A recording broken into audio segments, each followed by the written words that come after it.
dinners I spent with him in Jerusalem. I've met the most incredible people from New York through him. One was a former monk who now runs a hospital and is an expert in Byzantine studies. Another one was a congresswoman who, from the Adirondacks, whose main business activity is keeping prisoners in jails, which seems to be a lucrative activity, which we have not yet thought of exploiting really in optimal way.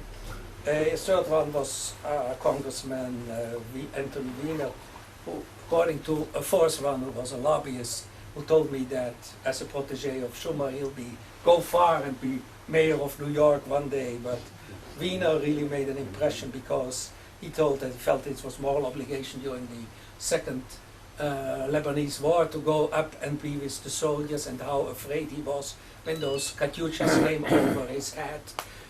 So these are quite nice experiences for being invited to for Friday dinners, and these is just a minor selection of Pakistanis, Koreans, I don't know, Afro-Americans of various kinds, congressmen of various kinds. Really incredible the coalitions he brings together. Michael is the CEO of the Jewish Community Relations Council, and I wish that and we wish obviously at the JCPA that all the Jewish Community Relations Councils should have kept their old name and not stolen ours. And he has served there over 2 decades. And the JCRC under his leadership has really become known as a great builder of coalitions. And very, very glad that finally we have him here. I just want to announce that on the 31st of March we have Professor Robert Wistrich in our anti-Semitism series on what goes on in Britain, which is certainly a country of great interest to us. Michael,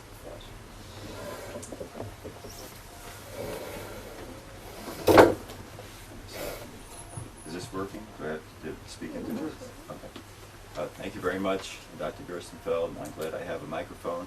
I'm getting over a bout of bronchitis. And any normal person probably would have stayed home since I arrived here on Thursday and leaving tonight.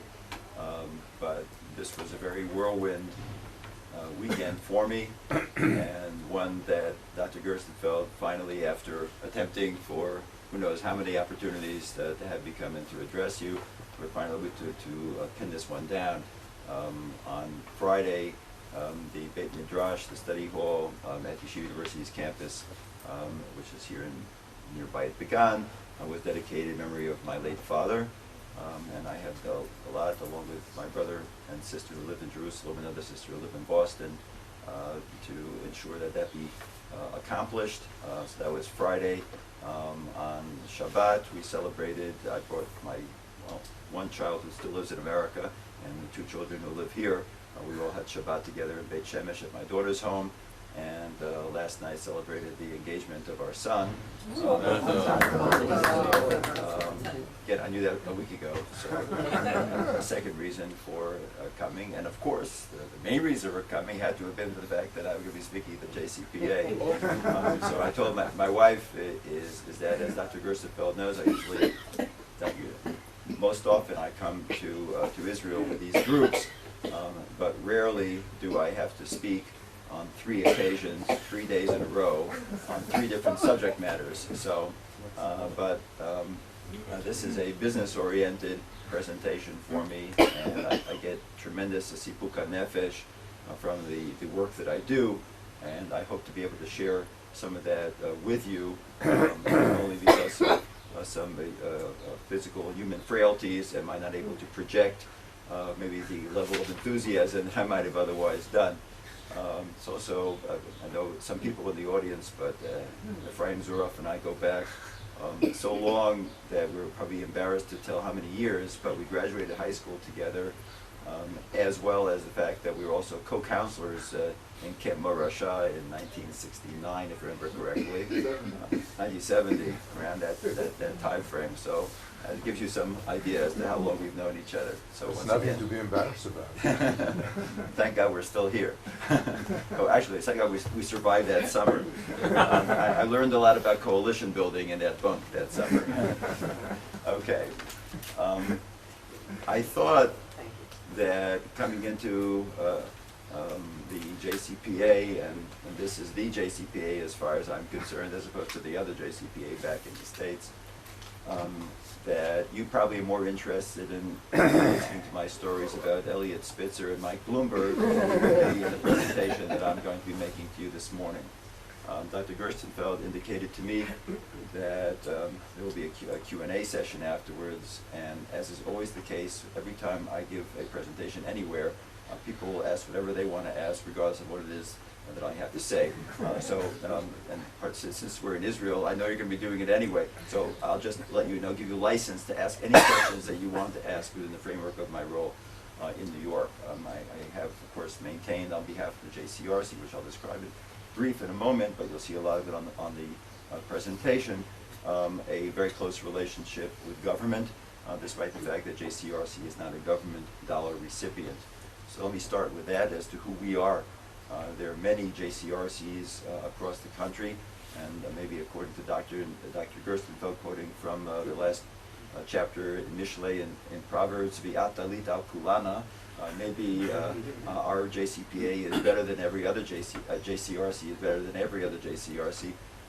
That may be the case. All I know is that we're the best JCRC for New York. JCRCs in Philadelphia and Los Angeles and every place, they're wonderful too. Our JCRC is unique. It's unique in the sense that we have the largest Jewish community in the world in any metropolitan area. It's unique in the array of ethnic communities that reside in New York, which we'll be talking about in the presentation today. We're an umbrella of about 60 different Jewish organizations. We are a Jewish Community Relations Council. We have a board of directors. We have officers.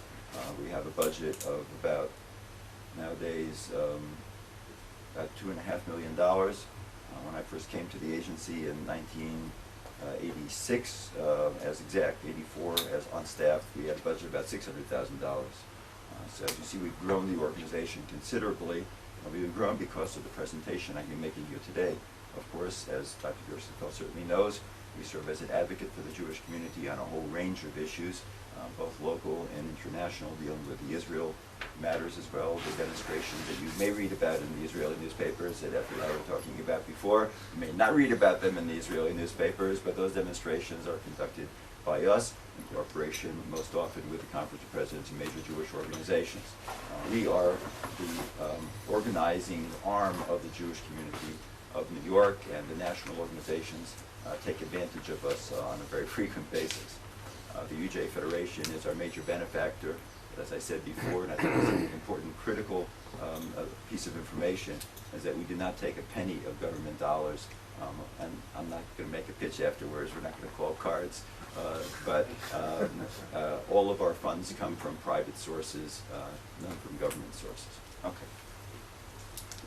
The title of my presentation, as you see on the first slide, is the New New York. New York today is different than the New York that we grew up in.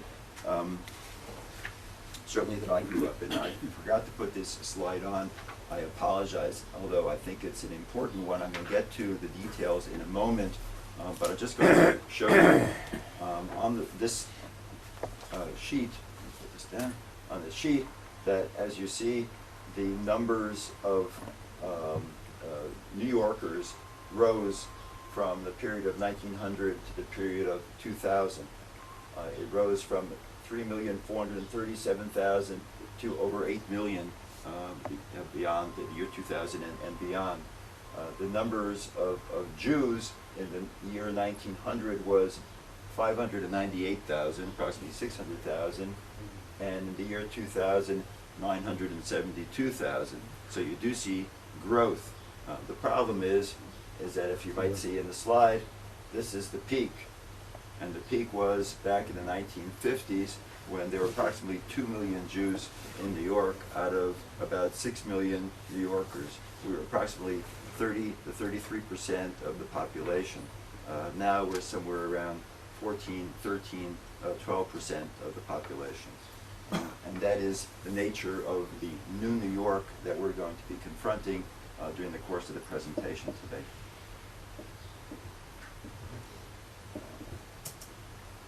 See if I get this to work. It just takes a few seconds. It takes a few seconds. You include the suburbs or just the city?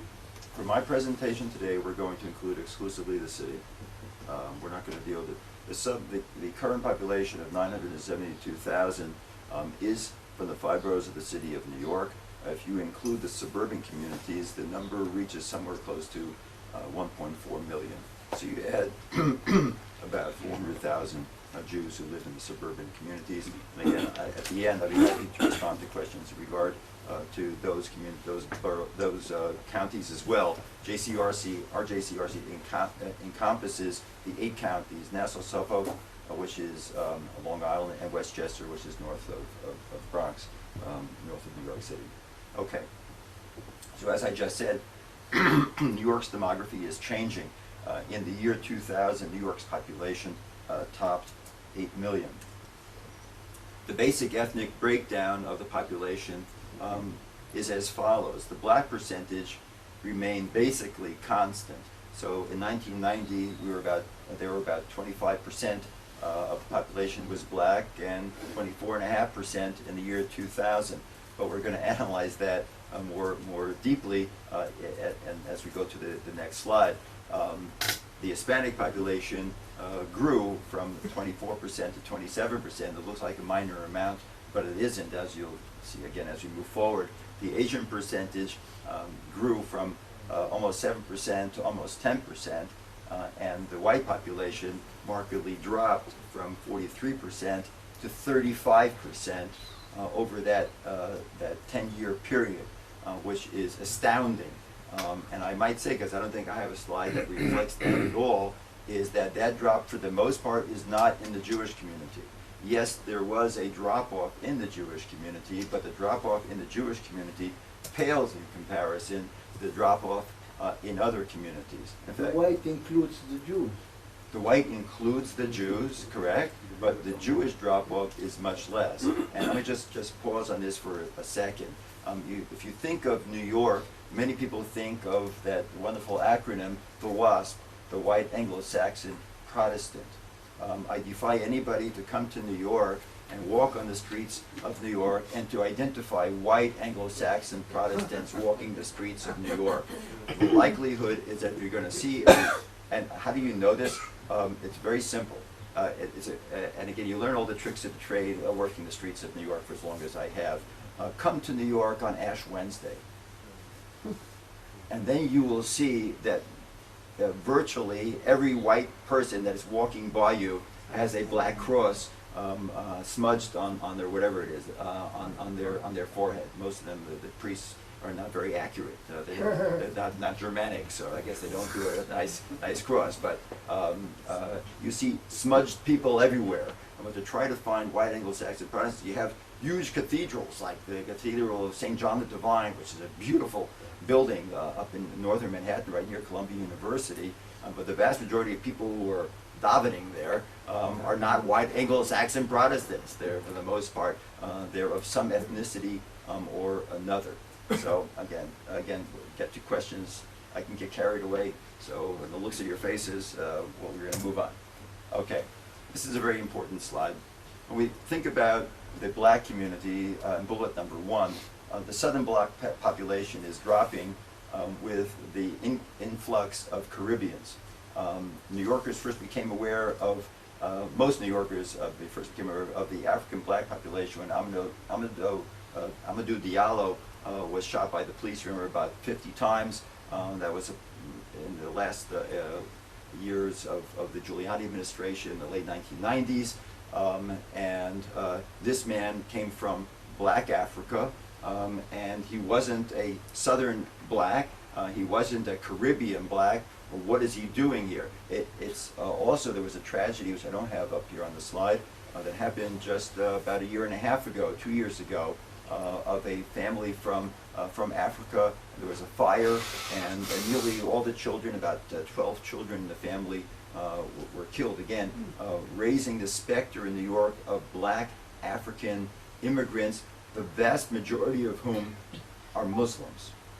Again, we lose sight of that. I know that there's at least one expert in the room on Islam.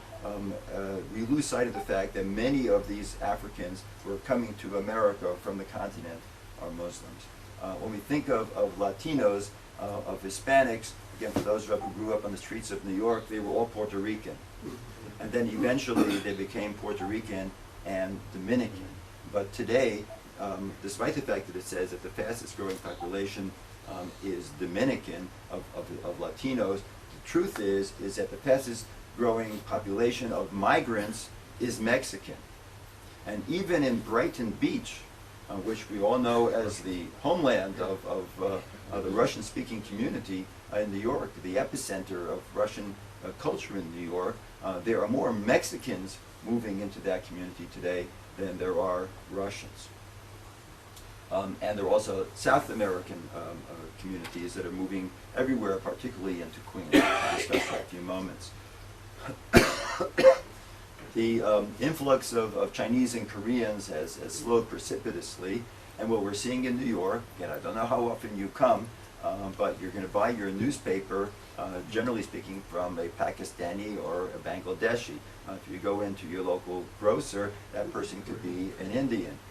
It could be a Pakistani, it could be a Korean, it could be all different kinds of Asian, but they're all Asians. And what we find among the Asians is a work ethic which is very parallel to the work ethic within the Jewish community, particularly of, certainly in my case, of my grandparents, my great-grandparents who came to America in the 1880s, who worked, they were Shomer Shabbat, but they worked 24/6. These people work 24/7. They sleep inside of their institution. So you have a 24-hour, we all call them bodegas, despite the fact that they're run by Asians. Bodega is the Spanish for the macolet, and they sleep in the macolet. And so that the place is open the entire time. And what we have at the bottom of the last bullet is the fact that, despite the fact that in their respective homelands they could be at each other's throats. Take a look at the border between India and Pakistan. Nonetheless, in New York, they live lives side by side. There are artificial boundaries like the LIE, the Long Island Expressway, but those are just physical barriers. They're not cultural barriers. There's a tremendous amount of intermingling, which again, JCRC, as we'll see as we go through this, will take advantage of. Let's talk a little bit more about the Asian population. We see that the Korean population trying to become as American as they possibly can, registering 20,000 voters. And 10 years ago, the Korean YWCA used to be called the YWCA, now it's called the Korean YWCA because it's populated mostly by Korean. And again, 10 years ago, 100% of his clientele was Korean, and today only 60%. A lot of others are even Russian Jews and other immigrant populations. The Chinese population is growing.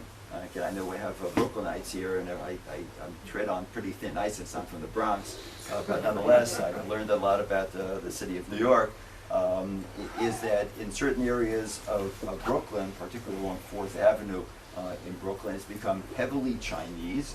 And as you see in the last bullet, at least one senior contract, that's a lot of money that's moved between government and these senior centers has moved from a Jewish agency to a Chinese agency because disproportionately the people to be served were Chinese and not Jewish. So in this instance, as opposed to the other way around, how quaint it is, where you have a lot of old Jewish senior citizens and a few Chinese people, this is the other way around. You have a room full of Chinese with a handful of Jewish people. That's New York. Okay. So evidently, immigration is the engine of New York City's growth, and we see that from the 30-year period from 70 to 2000, that the foreign population has grown in New York City from 1.44 million to 2.87 million over that 3-decade period. And I take a look at the third bullet. New York City's share of European-born immigrants dropped from 64% all the way below 20% to 19%. And then you see in the next bullet, at the year 2000, 32% of the foreign born from Latin America, followed by Asia, 24%, non-Hispanic Caribbean, 21%. Non-Hispanic Caribbean means everything with the exception of the Dominican Republic, essentially, because Puerto Rico is an American protectorate and they're American citizens to begin with. And nearly 43% of New York City's foreign-born population came to the U.S. in the 1990s, which is an astounding figure. I ran through it. And this is, again, going back, most of my statistics are from the census, going back to the year 2000. We're going through another census in 2 years, and you're going to see this number jump off the screen in terms of how many more immigrants are coming into the city of New York. Okay, so let's take a look at the real numbers in this very vivid slide. In the year 1990, you see the balance between the native-born population, the foreign-born population, the 2000 native-born to foreign-born. The bottom left, you see that the foreign-born is almost 36%, whereas nationally, the foreign-born is only 11.1%. New York is being flooded by immigrants. And this just points out what was pointed out before in comparison between, except a little bit more colorful than my words, between the white at 35% and the black at 24.5%, the Latino at 27%, the Asian at nearly 10%, and the rest of us, multiracial, whatever, 3.5%. Queens is the most integrated borough in the city of New York. And the actual numbers I don't have on the slide. The foreign-born of Queens measure 46.1% of the borough.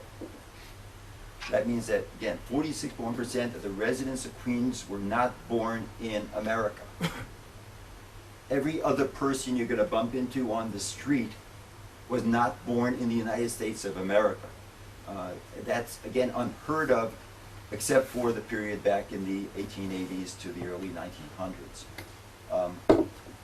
And it's no surprise, as we have in bullet number 2, that Flushing, Astoria, Elmhurst, Jackson Heights, and Corona are among the top 10 immigrant neighborhoods. So what are the top 10 immigrant neighborhoods? I don't have it on a slide. I'm going to read it to you off of this sheet.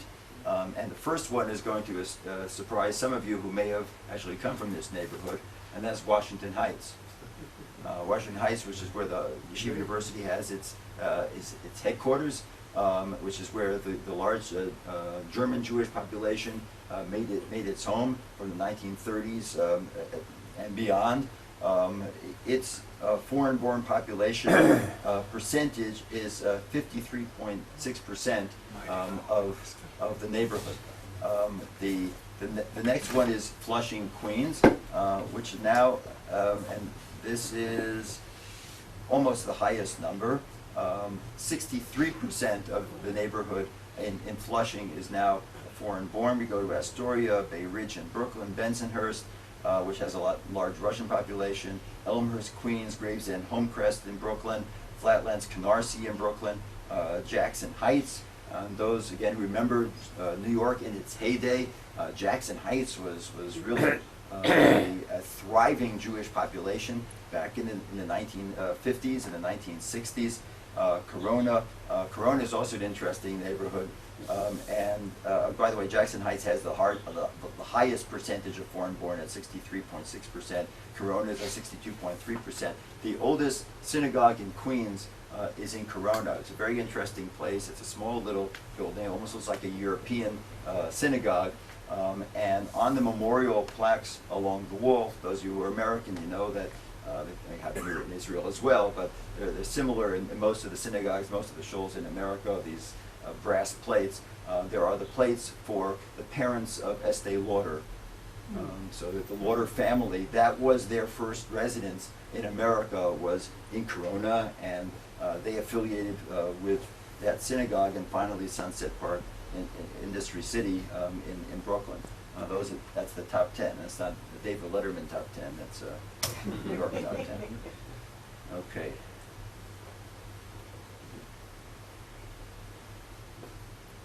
I did it. There we go. I have to remember to hit that a little bit more before I end the last sentence. Okay, these are the countries of birth of people with at least 50,000 who have resided in the city by the year 2000. Again, I look forward to seeing the next number. Where is Israel? Where is Israel? Where are the Israelis? There must be more than I tell you what, 50,000 in New York. I'll answer that question, but I'll answer it at the end, because it really doesn't relate to the work that we are doing, which is tragic, but that's a different parsha, it's a different chapter, but we'll deal with it at the end. I do appreciate the question. Does this reflect legal immigrants, illegal, This is- altogether? Estimate thank what the... Excellent. These are the legals. This is not the So it illegals. doesn't reflect the Israelis. In fact, if you take a look... There's zero No, Israelis.